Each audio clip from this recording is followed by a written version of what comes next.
Hi there, my name is Isaac. I'm a tutor at CWI, and today we're going to do a little overview about the Dell operator and what kinds of consequences it has. So, the Dell operator is this upside down delta. It's an uppercase upside down delta. It is, in fact, a vector, written in vector notation. It's written as the partial with respect to x in the I hat direction, the partial with respect to y in the j hat, and the partial with respect to z in the k hat direction. Another nickname for it is Nabla. And interesting enough, we've learned, up until Calc 3, what we knew, one way to multiply things, and that was it. We were just multiplying scalar numbers. Then all of a sudden they introduce a dot product and a cross product for vector multiplication, so there's more than one way to multiply a vector. And because of that, there's actually several different uses for the Dell operator, and we'll have a video on each one, most likely. The first way that you'll learn how to use the Dell operator is called the gradient. And what the gradient does is it takes a non-vector function. So in other words, f here is a scalar function. It takes a scalar function and it takes the partial derivatives of that scalar function with respect to x, y, and z respectively. And what you end up with is you get a vector out of a scalar function, and that's what the gradient is.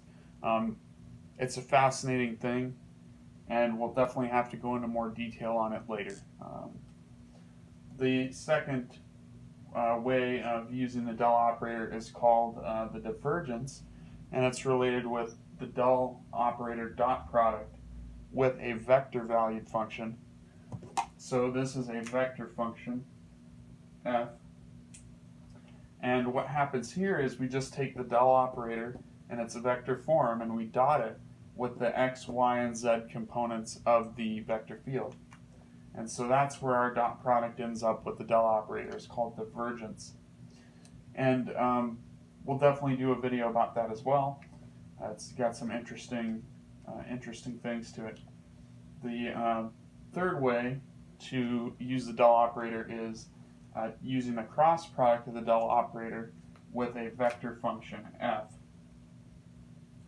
And just like we calculate the cross product with two vectors, we will just treat the Dell operator as a vector in our cross product. And so the I, J, K components, and then you'll take the determinant of this matrix C of the Dell operator vector components and the force or vector field components. And this is called curl. So what we have is we have the gradient for a scalar function, and then for a vector function there is two ways, the divergence and curl, which is kind of fascinating because remember with regular scalar numbers there's only one way to multiply them, and it's commutative. With a scalar function there's only one way to use the Dell operator, whereas with two vectors we can multiply in two different ways, the dot product and the cross product. It's the same with a vector function and the Dell operator. There's two ways to do it. So I think the next video will be talking about the gradient, and I'll see you then.